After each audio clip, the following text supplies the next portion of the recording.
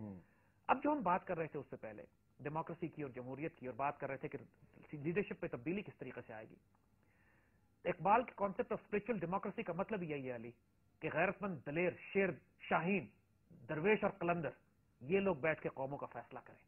اس سے ہمیں فرق نہیں پڑتا کہ یہ شورا الیکٹڈ ہے یا سلیکٹڈ ہے, کرائٹیریا یہ ہونا چاہیے غیرت مند ہوں اور دلیر لوگ ہوں.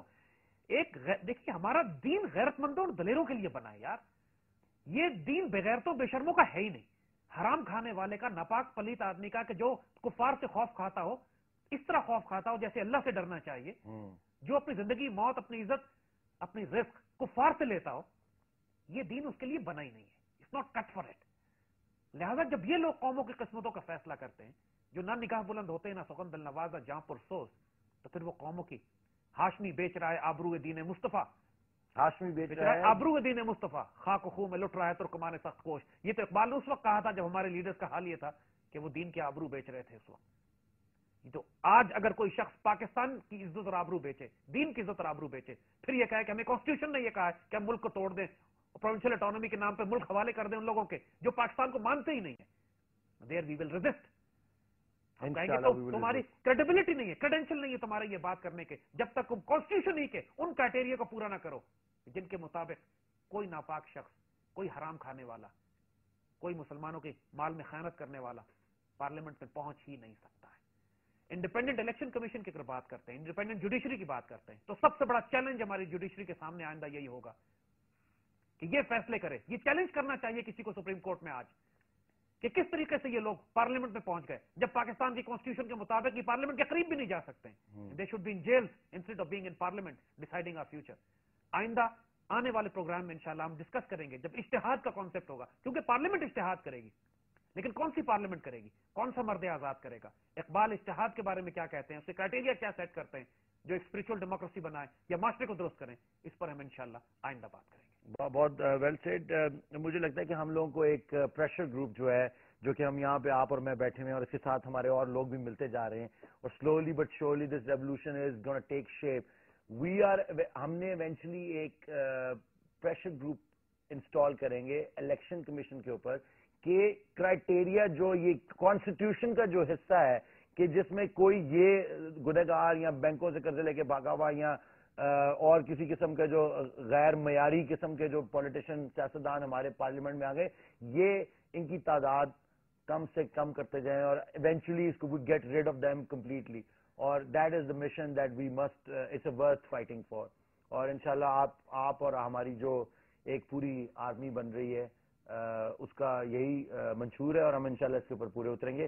This revolution will be ٹیلیوائزڈ.